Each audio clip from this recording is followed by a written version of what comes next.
தீபாவளி உலகமெங்கும் வாழும் இந்தியர்கள் கொண்டாடும் முக்கிய பண்டிகைகளில் ஒன்று. எண்ணெய் வைத்து நீராடி புத்தாடை அணிந்து வீட்டில் தீபம் ஏற்றி கொண்டாடுவது பலருக்கும் வழக்கம். அலங்கார பொருள்கள், பலகாரங்கள், அறுசுவை சமையல், உற்றார் உறவினர், இப்படித்தான் பல வீடுகளில் இன்றும் கொண்டாட்டங்கள் களை கட்டிக் கொண்டிருக்கும். உறவுகளையும் பாரம்பரியங்களையும் நினைவூட்டும் திருநாள் தீபாவளி. இம்முறை சிலரின் வீட்டில் கூடுதல் மகிழ்ச்சி. பல ஆண்டுகளுக்கு பிறகு சிங்கப்பூர் திரும்பும் குடும்பத்தோடு பண்டிகையை கொண்டாட முடிவதால் முதல் முறையாக தீபாவளியை குடும்பத்தோடு இணைந்து கொண்டாட முடியாத சூழல் ஒரு சிலருக்கு. திருமணமாகி கணவருடன் ஆஸ்திரேலியாவில் வாழும் கவிதா. அவர் தனக்கேற்ற பண்டிகை பாரம்பரியங்களை கடைபிடித்து வருகிறார். இருந்தாலும் அம்மா, அப்பா, உடன் பிறந்தோருடன் தீபாவளியை கொண்டாடுவதில் உள்ள இன்பம் வேறெங்கும் கிடைக்காது என்கிறார். யூஸ்வலாக தீபாவளி ஷோ அது பை டிஃபால்ட் நான் வருஷம் பண்ணுறது வசந்தமில். அப்புறம் விசிட்டிங் இருக்கும். என்னோடய கசின்ஸ், எங்கள் பெரியப்பா, பெரியம்மா, மாமா, அத்தை, தாத்தா, பாட்டி வீடு எல்லாமே இருக்கும். ஆஸ்திரேலியாவில் விடுமுறை இருக்காது. நாமளாக தான் நம்ம லீவ் போடணும். அந்த குதூகலம் அது அறவே இருக்காது. அங்கே ரொம்ப குவாய்ட்டாக, ரொம்ப காமாக, அந்த நாடு மாதிரி ரொம்ப பீஸ்ஃபுல்லாக குவாய்டாக இருக்கும். எங்கே மாதிரி ரொம்ப அந்த பஸ்லிங், இந்த லைட்லாம் இருக்காது. லிட்டில் இண்டியான்னு ஒரு இடம் இருக்காது. செலிப்ரேட் பண்ணணுன்னு கூட தோணாது நமக்கு. சரி இன்னொரு நாள், சரி பரவாயில்ல வேலைக்கு போவோம், என்ன இருந்தாலும் எல்லோரும் வேலை முடிஞ்சு வீட்டுக்கு வந்து தானே வெளியே போகிறோம், சரி டின்னருக்கு மீட் பண்ணுவோம் எல்லோரும், அந்த மாதிரி தான் செய்வோம். வசந்தம் வாங்க ட்ரை பண்ணுவோம். அந்த ஒரு ஃபீலிங் இருக்கிறதுக்கு அந்த we try to match up as much as we can. இந்த 5 வருஷம் நம்ம எப்போதுமே தனியாக தான் அங்கே தான் கொண்டாடுறோம். இந்த முறை நம்ம எப்படியாவது செலிப்ரேட் பண்ணணும். அம்மா அப்பாவோட, சிப்ளிங்ஸோட, என்னோட சிஸ்டர்ஸோட, என்ன ஆல்சோ அம்மா அப்பாவுக்கு வயசாகிட்டு இருக்கு, டெஃபினெட்லி இங்கே வரணும்னு சொல்லிட்டு தான் அந்த முடிவை 2 பேரும் எடுத்தோம். கவிதாவிற்கு இருக்கும் அதே ஏக்கம் அவரின் பெற்றோருக்கும் உடன் பிறந்தவர்களுக்கும் உண்டு. ஒவ்வொரு ஆண்டும் கொண்டாட்டத்தின் போது ஏதோ ஒரு குறை உள்ளது போலவே தோன்றும். ஆனால் இவ்வாண்டு அவர்களுக்கு ஓர் இன்ப அதிர்ச்சி. ஸோ நம்ம ஒன்றுமே சொல்ல, என்னோட தங்கச்சிங்களுக்கு தான் தெரியும் நான் வர்றது நம்மளுக்கு தெரியாது. கன்ஃபார்ம் நிச்சயம் இல்லை வருது. லேர்ன் பண்ணணும். லேர்ன் பண்ணிவிட்டு கதவை தட்டணும். அந்த கதெல்லாம் போய் மெதுவாக திறந்து எங்கள் அம்மா யோசிக்கிறாங்க யாருன்னு, பார்க்கவே இல்லை. அப்புறம் திரும்பி பார்த்தோன்னே தான் ஷாக் அண்ட் வெளியே வந்தோட ஒரே சந்தோஷம், ரொம்ப கொண்டாட்டம். உண்மையிலே 1 மணிக்கு வந்துட்டாங்க, 1 மணிக்கு. அப்புறம் ரொம்ப நம்பவே முடியல. ஒரு பெரிய அது ஒரு வந்துட்டியா அப்படிங்கிற ஒரு தட் சர்ப்ரைஸ். இவ்வளோ நாளாக அவங்க இங்கே இல்லாதனால நாங்கள் வீடியோ கால் பண்ணி தான் தீபாவளி வாழ்த்துக்கள் சொல்கிறது, எதுவும் சொல்கிறது, அவ்வளோதான்.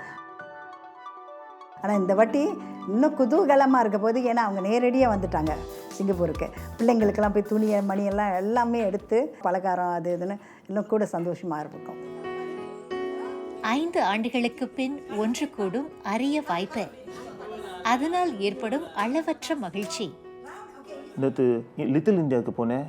அந்த கூட்டம் பவர் வேற லெவல். அந்த என்ஜாய்மெண்ட், அந்த அட்மாஸ்பியர் த பெஸ்ட்.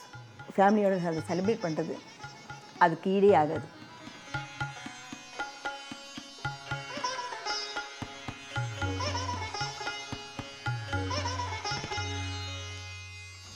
ஆண்டுகளாக ஆஸ்திரேலியாவில் வாழ்ந்து வருகிறார் அனிதா. அங்குதான் மகளுடன் தீபாவளியை கொண்டாடி வருகிறார். முதல் 3 ஆண்டுகள் தீபாவளிக்காக சிங்கப்பூர் திரும்பிய அவர் இப்போது ஏன் வருவதில்லை?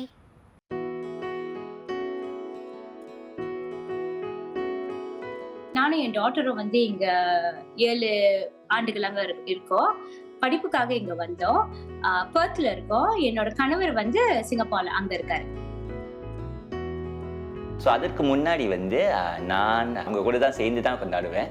ஸோ இப்போது இந்த காலத்தில் ஒரு 7 வருஷமாக அவங்க அங்கே கொண்டாடுறாங்க, நான் சிங்கப்பூரில் கொண்டாடி இருக்கேன்.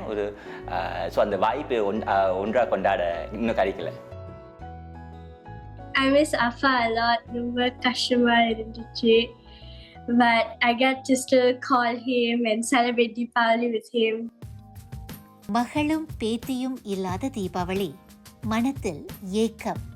ஒருபுறம் அனிதாவின் பெற்றோர், மனைவியையும் மகளையும் பிரிந்து வாழும் அனிதாவின் கணவர் மறுபுறம். தனிமையை எவ்வாறு சமாளிக்கிறார்கள்?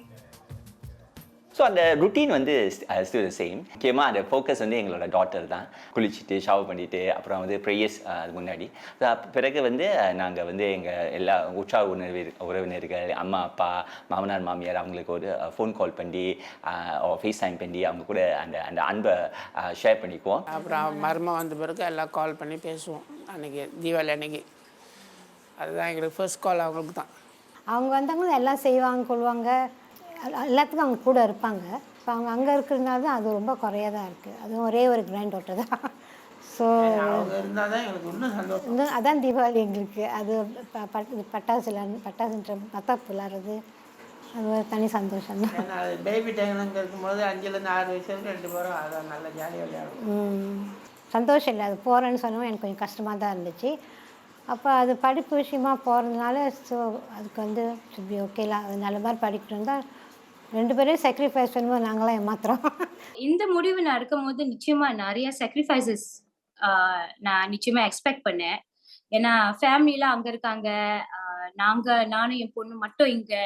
அது ரொம்ப கஷ்டமா இருந்துச்சு. ஏன்னா நத்திங் பீட்ஸ் எங்க அம்மாவோட ஃபுட். ஸோ அம்மாவோட ஃபுட்டோ மதர்ல ஃபுட்டோ இஸ் த பெஸ்ட். இங்க வந்து அதெல்லாம் இல்லை, நாங்களே சமைக்கணும், நாங்களே வந்து செலிப்ரேட் பண்ணி சாப்பிடணும். It's a total different thing. ஆனா we got used to it. தன்னால் முடிந்தளவு தனது மகளுக்கு தீபாவளியின் முக்கியத்துவத்தை அடிக்கடி எடுத்துச் சொல்வார் அனிதா. மகளுக்கு மட்டுமின்றி தனது ஆஸ்திரேலிய நண்பர்களுடனும் பகிர்ந்து கொள்வார். ஸோ ரியாவோட ஸ்கூல் ஃப்ரெண்ட்ஸ் ஆஸ்திரேலியன் கேர்ள்ஸ் எல்லாம் வந்து நம்ம கூட முறுக்கு செய்வாங்க, நம்ம கூட பலகாரம் செய்வாங்க. தே லவ் நம்மளோட சாப்பாடு, அவங்களுக்கு ரொம்ப ஆசை. They love our tradition. So அதெல்லாம் சேர்ந்து தான் நம்ம கொண்டாடுவோம். ஆனால் இங்கே கொஞ்சம் டிஃப்ரெண்ட்னா எல்லாரும் சமைப்பாங்க, எல்லாரும் ஒரு வீட்டுக்கு வந்து சேர்ந்து அதை செலிப்ரேட் பண்ணி சாப்பிடுவோம். ஃபிசிக்கல் ப்ரெசன்ஸ் இல்லாதது வந்து ஒரு பிக் சாக்ரிஃபைஸ்ன்னு நான் நினைக்கல. ஏன்னா இது முழுக்க வந்து அவங்களோட எதிர்காலத்தை நினச்சி எடுத்த ஒரு முடிவு. பிற்காலத்தில் வந்து இன்னும் நிறைய தீபாவளிகள் வரும், அது ஒன்றாட கொண்டாடுவோன்னு அந்த நம்பிக்கை இருக்குது. நம்மில் பலர் குடும்பத்தோடு தீபாவளியை கொண்டாடி கொண்டிருக்கலாம். ஆனால் அனிதாவை போல் அந்த வாய்ப்பு கிட்டாத சிலரும் இருக்கத்தான் செய்கின்றனர். கடல் கடந்து வாழும் இவர்கள் எப்படி சமாளிக்கின்றனர்?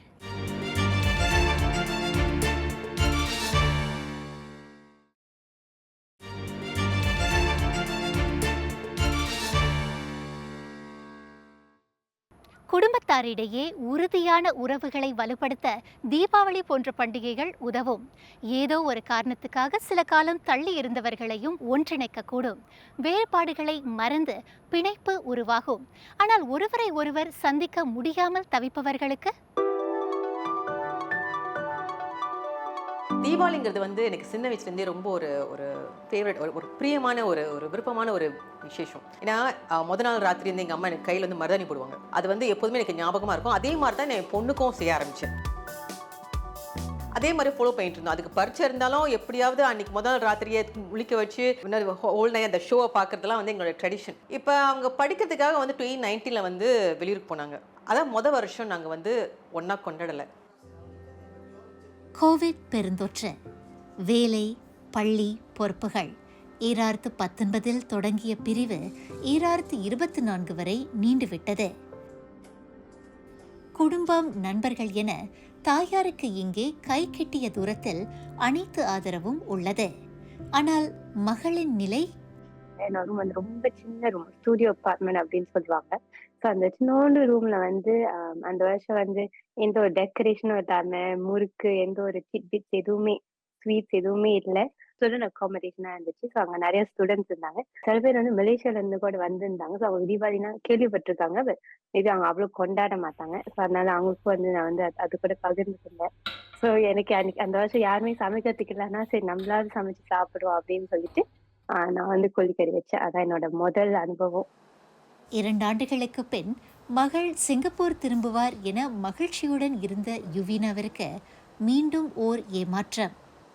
நான் இங்கே 2 வருஷம் வேலை செய்கிறேன் அப்படின்னு சொல்லிட்டாங்க. அப்புறம் என்ன பண்ண முடியும்? அவங்க வாழ்க்கையை அவங்க பார்த்துக்கணுன்னு ஆயிடுச்சுல்ல. நம்ம எதுவும் கண்ட்ரோல் பண்ண முடியாது. இப்போ அவங்க அங்கேயே வந்து தீபாவளி கொண்டாடுறாங்க, நான் இங்கே கொண்டாடுறேன். இப்போ நம்ம நாடு வந்து வீடாக இல்லை, உலகம் வீடாயிடுச்சு. அதை நம்ம ஏற்றுக்கு தான் வேணும். மேற்படிப்பிற்காக ஓராண்டு லண்டன் சென்ற தாரணி தனது தங்கைகளை பிரிந்து முதல் முறையாக தீபாவளியை கொண்டாடுகிறார். அக்கா தங்கையர் மூவரும் ஒவ்வொரு ஆண்டும் ஒற்றுமையாக கொண்டாடி வந்தவர்கள். இவ்வாண்டின் பிரிவு ஒருவித தனிமையை ஏற்படுத்தியுள்ளது. எல்லா வருஷமும் நம்ம வந்து சேர்ந்து சமைப்போம், விச் இஸ் லைக் முறுக்கு, பலகாரம் எல்லாம் ஒரு வாரத்துக்கு முன்னாடியே நம்ம வந்து ப்ரிப்பேர் பண்ணி ட்ரை பண்ணி அதுல டேஸ்ட் இருக்கான்னு எல்லாம் முடிச்சுட்டு அப்புறம் மறுபடியும் நம்ம ஒரு நாளுக்கு முன்னாடி எல்லாமே திருப்பி செய்வோம். இந்த வருஷம் ப்ரிப்பரேஷன் எல்லாமே கொஞ்சம் லோவா மெதுவாக போகும். ஏன்னா மோஸ்ட்லி அக்கா வந்து நார்மலாக அவங்க தான் வந்து எல்லாமே சாப்பாடுலேருந்து வெடியிலேருந்து எல்லாமே அவங்க தான் ப்ரிப்பேர் பண்ணி வாங்குவாங்க. இந்த வருஷம் அது நான் கொஞ்சம் மிஸ் பண்ண போறேன். என் அப்பா, என் அம்மா, என்னுடைய சிப்லிங்ஸோட எல்லாம் நான் வந்து சண்டை போடுறது and all this kind of thing. Yeah.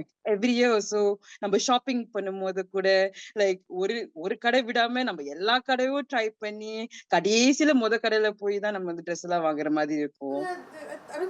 லண்டனில் தனியாக சிரமப்படும் தாரணி ஒரு புறம், இங்கு அக்கா இல்லாமல் அல்லாடும் தங்கைகள் ஒரு புறம். பொதுவாக அக்கா தான் வந்து வண்டி ஓட்டுவாங்க, நம்மளை வந்து சொந்தக்காரங்க வீட்டுக்கெல்லாம் வந்து ஒன்றா போவோம், அங்கப்பாலாம் வாங்குவோம். ஆனால் இந்த வருஷம் கொஞ்சம் சிரமமாக இருக்கும். ஏன்னா நம்மளால் பஸ் எடுத்து அந்த கடைசியிலேருந்து இந்த கடைசிக்கெல்லாம் போக முடியாது. அதனால கொஞ்சம் வித்தியாசமாக இருக்க போகுது. இல்லை, என் அம்மா வந்து ரொம்ப வருத்தப்படுவாங்க. ஏன்னா என் அம்மாக்கு ஹெல்ப் பண்ணுறதுக்கு வந்து நான் மட்டும் தான் ரொம்ப ஹெல்ப் பண்ணுவேன். என் தங்கச்சிங்க எல்லாம் அவ்வளோ ஹெல்ப் பண்ண மாட்டாங்க, சண்டை போடுறதுக்கே சைடில் இருப்பாங்க. இந்த ஆண்டு அக்காவின் பிரிவு மிகப்பெரிய தாக்கத்தை ஏற்படுத்தியதால் அடுத்த ஆண்டு இதுபோல நடக்கவே கூடாதென்ற தீர்மானத்துடன் இருக்கின்றனர் இவர்கள். இந்த ஒரு வருஷம் என்ன நடக்கலையோ அந்த தீபாவளி நாளில் அந்த அடுத்த வருஷம் உட்காந்து எல்லாரும் சேர்ந்து உட்காந்து குடும்பமோட வந்து சாப்பிட்டு வெடி எல்லாமே போட்டு ஹாப்பியாக மகிழ்ச்சியாக கொண்டாடலான்னு நினைக்கிறோம்.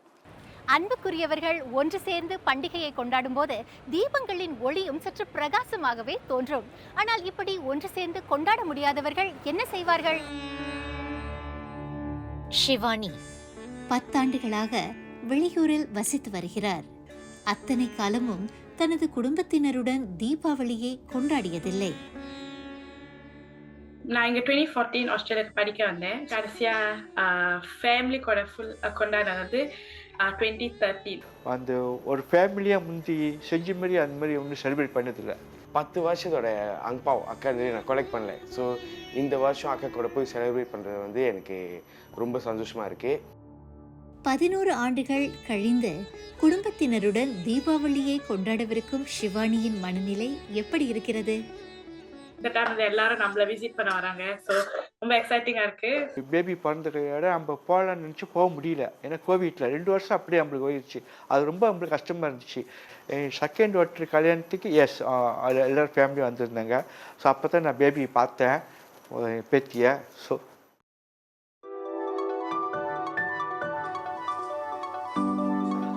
குடும்பத்தினர் அனைவரும் பயணம் செய்ய தயாராகும் வேளை அனைவரும் ஒன்று சேரும் தருணத்தை சிறப்பாக கொண்டாட வேண்டும்.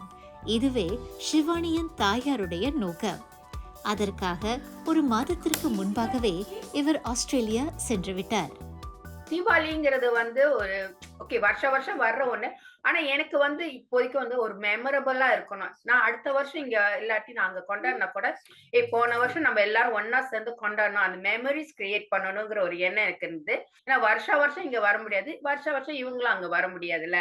ஸோ அது ஒரு சந்தோஷமா இருக்கு இப்போ எனக்கு. யூஷுவல் டே வந்து லீவ் எடுத்து கோயிலுக்கு போய் அதுக்கப்புறம் வீட்டுக்கு வந்து நல்லா ஒய்ஃப் நல்லா சமைப்பாங்க, லஞ்ச் சாப்பிட்டுட்டு அதுக்கப்புறம் ஈவினிங் வந்து ஃப்ரெண்ட்ஸ் கூட எல்லாம் சேர்ந்து பொட்லாக் மாதிரி செய்வோம் அண்ட் ஆல் தட். பட் இந்த வருஷம் கொஞ்சம் டிஃப்ரெண்ட். ஏன்னா எல்லாரும் ஃபேமிலி எல்லாம் வந்திருக்கிறாங்க. ஸோ ஹவுஸ் ஃபுல்லாக இருக்கு. ஸோ எல்லாம் சேர்ந்து நம்ம செலிப்ரேட் பண்ண போகிறோம். அனைவரும் மீண்டும் ஒன்று கூட மிகப்பெரிய காரணமாக இருந்தவர்கள் இவர்கள்தான். புதுமண தம்பதிகள். தனது அக்காவும் அக்கா மகளும் இல்லாமல் தனது தலை தீபாவளி கொண்டாட்டங்களுக்கு அர்த்தமே இல்லை என்று எண்ணினார் அஸ்வினி. தலை தீபாவளியோடு சேர்ந்து நம்ம வச்சு ஆஸ்திரேலியாவுக்கு போய் செலிப்ரேட் பண்ணலான்னு முடிவு எடுத்திருக்கோம் குடும்பத்தோட. மோர் இம்பார்ட்டன்ட்லி என்னோட நீஸ் அங்கே இருக்காங்க. நீஸ்க்கு வந்து இப்போ 3 வயசு. அவங்க பேர் மோகனா.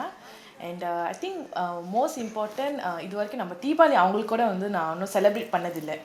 அவங்க இப்போ 3 வயசுனால அவங்க ஏஜ் வந்து நல்லா இப்போ பேசுகிறாங்க, துருன்னு ஓடுறாங்க. அவங்களுக்கு வந்து அவங்களுக்கு இந்த மாதிரி ட்ரெஸ் அப்லாம் பண்ண வந்து ரொம்ப பிடிக்கும். ஸோ இஃப் இந்த ஏஜில் அவங்க ஐ திங்க் அவங்க நல்லா அவேராக இருக்காங்க. தீபாவளி எக்ஸ்டர்னல் எஃபர்ட்ஸ்னால் நம்ம வந்து ஒரு ஃபேமிலியாக எல்லாம் ஒரு கலர் தீம் சூஸ் பண்ணுவோம். ஃபார் எக்ஸாம்பிள் நம்ம வந்து எல்லோரும் ப்ளூ போடுவோம், ஷேட்ஸ் ஆஃப் ப்ளூ போடலாம். அண்ட் நம்ம இப்போ வந்து அங்கே 30ஆம் தேதி போகும்போது அங்கே வந்து ஹெலோவின் கொண்டாடுவாங்கள்ல. ஹெலோவின் கொண்டாடும் போது நம்ம வந்து லைக் தமிழ் படம் கேரக்டர்ஸ் மாதிரி நம்ம ட்ரெஸ் அப் பண்ணலாம்.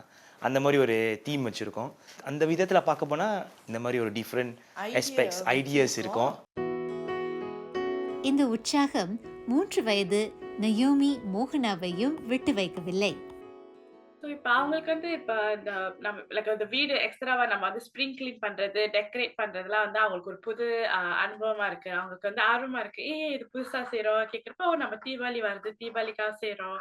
அப்புறம் அம்மா வந்து குத்துவிளக்கெல்லாம் கொஞ்சம் பாலிஷ் பண்ணி கொடுத்தாங்க. ஸோ அதெல்லாம் வந்து அவங்களுக்கு வந்து லைக் இது புதுசா இருக்கு, ஷைனிங்கா இருக்குன்னு அவங்களுக்கு கொஞ்சம் எல்லாமே அவங்களுக்கு ஒரு புது அனுபவமா இருக்கு. இந்த வருஷம் வந்து நம்ம அக்கா, நான், அம்மா 3 பேருமா சேர்ந்து கிச்சன்ல இருந்து சமைக்க போறோம். நம்ம எல்லாரோடைய கைப்பக்குவமும் நம்ம வந்து ஒன்னா இணைந்து எல்லாருக்கும் நம்ம சாப்பாடு கொடுக்க போறோம்.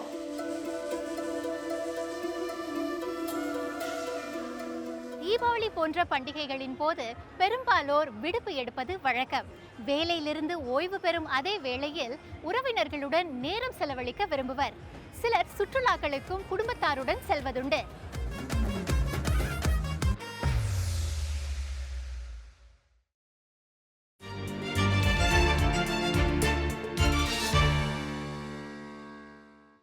உள்ளூரில் இருந்தால் மட்டும்தான் பண்டிகையா?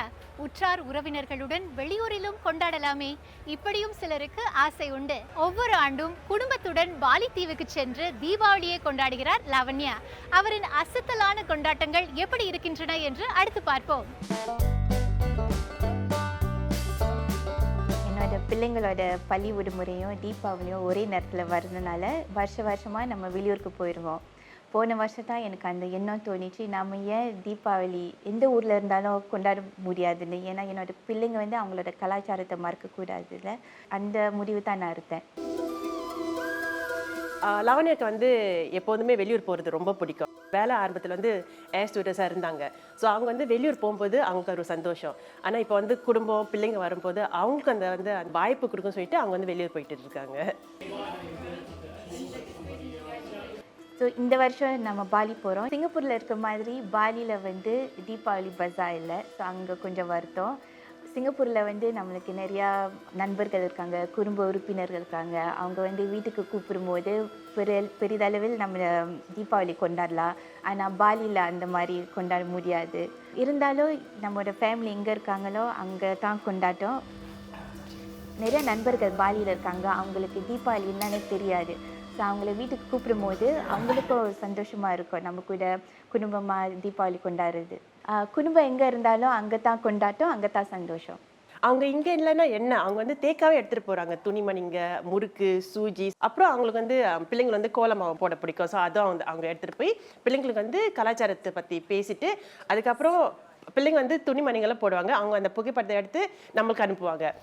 பிள்ளைங்களோட நம்ம வந்து பூக்களை வந்து கோலத்தை அலங்கரிப்போம், தீபங்கள் ஏற்றுவோம், அழகான ஆடைகள் அணிவோம், நிறையா புகைப்படம் வீடியோ எடுப்போம் நினைவுக்காக. என்னன்னா சிங்கப்பூர் மாதிரி பாலியில் வந்து நல்லா தமிழ் சாப்பாடு கிடைக்காது. ஸோ நம்ம என்ன செய்வோன்னா ஷெஃப் வீட்டுக்கு வரவழைச்சு ஒரு இந்தோனேஷியன் ஃபீஸ்ட்டை ப்ரிப்பேர் பண்ணி குடும்பமாக சாப்பிடுவோம். அவங்களோட அப்பா வந்து இந்தியர் இல்லை. ஸோ அவங்க ஏன் கலாச்சாரம் மறக்கக்கூடாதுன்னா நான் தான் அந்த முயற்சி எடுக்கணும். நிறைய ஆராய்ச்சி பண்ணியிருக்கேன். எந்த ஊரில் இருந்தாலும் பூ எங்கே வாங்குறது, விளக்கு எங்கே வாங்குறது, இந்த மாதிரி முயற்சி எடுக்கிறேன். அவங்கக்கிட்ட தீபாவளி என்னன்னு கேட்டிங்கன்னா உங்களுக்கு ஒரு சரியான பதில் சொன்னால் அது என்னோட அச்சீவ்மெண்ட். இப்போதெல்லாம் தீபாவளி காலத்தின் போது குடும்பமாக வெளியூருக்கு பயணம் செய்வது வழக்கமாகி வருகிறது. பயணத்துறையில் 20 ஆண்டுகளுக்கும் மேலான அனுபவம் பெற்ற ராஜசேகரிடம் இதை பற்றி கேட்டோம். தீபாவளி ட்ராவல் வந்து கோவிட் முன்னாடியே ஆரம்பிச்சாச்சு. ஆனால் அது வந்து ஒரு சின்ன சின்ன குரூப்பாக தான் போயிட்டு இருந்தாங்க. இந்த கோவிட் பிற்பாடு வந்து இப்போ குடும்பங்கள்லாம் ஒன்றா சேர்ந்து ட்ராவல் பண்ண ஆரம்பிக்கிறாங்க. இது வந்து ஒரு புதிய ட்ரெண்ட் மாதிரி இருக்குது அமாங் இந்தியன் ஃபேமிலிஸ். இது வந்து சீனவங்க தான் நிறையா செஞ்சுக்கிட்டு இருந்தாங்க. இந்த சைனீஸ் நியூ இயர் பீரியட் வந்து அவங்க நிறைய ட்ராவல் பண்ணுவாங்க. அது வந்து ஒரு ஹாட் பீரியடாக இருந்தது. தீபாவளியும் இப்போ அந்த மாதிரி ஹாட் பீரியடாக வரும். இந்த வருஷம் வந்துக்கிட்டு இருக்குது. புக்கிங்கை பார்த்தா அப்படி தான் இருக்குது. மே ஜூன்லேருந்து இந்த இன்குவரி கன்ஃபர்மேஷன்லாம் ஜூன் மாதம் ஜூலை மாதத்துக்குள்ளாகலாம் முடிஞ்சுது. இது வந்து எங்களுக்கு ஒரு பெரிய ஷாக்காக இருந்தது. தீபாவளி வேளையில் வெளியூருக்கு பயணம் செய்வது மட்டுமல்ல, பல வாடிக்கையாளர்கள் சிறப்பு கோரிக்கைகளையும் முன்வைப்பதுண்டு. குறிப்பிட்ட நம்பர்ஸ் ஆஃப் த ஃபேமிலிஸ் இருக்காங்க. பாஸ்ட் 4 இயர்ஸாக ஜனவரி ஃபெப்ரவரி வந்தாலே ஓகே ராஜசேகர் எங்களுக்கு வந்து இந்த தீபாவளி இந்த நாளைக்கு வருது, ஸோ எங்களுக்கு 1 வீக் 2 வீக்ஸ் ஒரு ஹாலிடே பிளான் பண்ணுங்கள். எங்கிட்ட சம்டைம்ஸ் அந்த டெஸ்டினேஷன் கொடுத்துருவாங்க, இல்லைன்னா அவங்களா ஒரு டெஸ்டினேஷன் சூஸ் பண்ணி என்ன அந்த ஹோல் டெஸ்டினேஷனுக்கு. அது மட்டும் இல்லாமல் அவங்க போகிற டெஸ்டினேஷனில் ஒரு ஷார்ட் தீபாவளி செலிப்ரேஷன் க்ரியேட் பண்ணி அவங்க செலிப்ரேட் பண்ணுற மாதிரி நிகழ்ச்சியை உண்டாக்க சொல்லுவாங்க. இந்த வருஷம் ஜனவரிலேருந்து இப்போ அக்டோபர் மாதம் புக்கிங் பார்த்தோன்னா 2 வகை இருக்குது. இப்போ குடும்பம்னு பார்த்தீங்கன்னா 15 குடும்பங்க இப்போ எல்லாம் கிளம்புறாங்க டிபார்ச்சர்ஸ்க்கு. இண்டிவிஜுவல்ஸ் பார்த்தீங்கன்னா அபவுட் 32 பேர். தீபாவளி செலிப்ரேட் பண்ணுற இளைஞர்கள்லாம் வெளிநாட்டில் கொண்டாட விரும்பப்படுறாங்க. இப்படி கொண்டாடுறதுனால அவங்களோட சொந்த நெருங்கிய நண்பர்களோட குடும்பத்தினரோட மகிழ்ச்சியாக வெளிநாட்டில் செலிப்ரேட் பண்ண விரும்புகிறாங்க. தீபாவளி என்பது வெறும் ஒரு கொண்டாட்டம் மட்டும் அல்ல. பாரம்பரியம், குடும்பம், நட்பு என பல முக்கிய அம்சங்களுக்கு நேரம் ஒதுக்கி அவற்றை நினைவு கூறும் ஒரு பண்டிகை என கூறலாம். உள்ளூராக இருந்தாலும் சரி, வெளியூராக இருந்தாலும் சரி, எங்க கொண்டாடினாலும் தீபாவளியின் சாராம்சங்கள் அதேதான். அன்பு, ஒற்றுமை, பாரம்பரியம், உற்றார் உறவினர்களின் அருமையை வலியுறுத்தும் பண்டிகை. இந்த விழா காலம் அனைவருக்கும் சிறப்பாய் அமைய, தீபங்கள் ஒளி வீச, மத்தாப்பு ஜொலிக்க அனைவருக்கும் தித்திக்கும் தீபாவளி நல்வாழ்த்துக்கள்.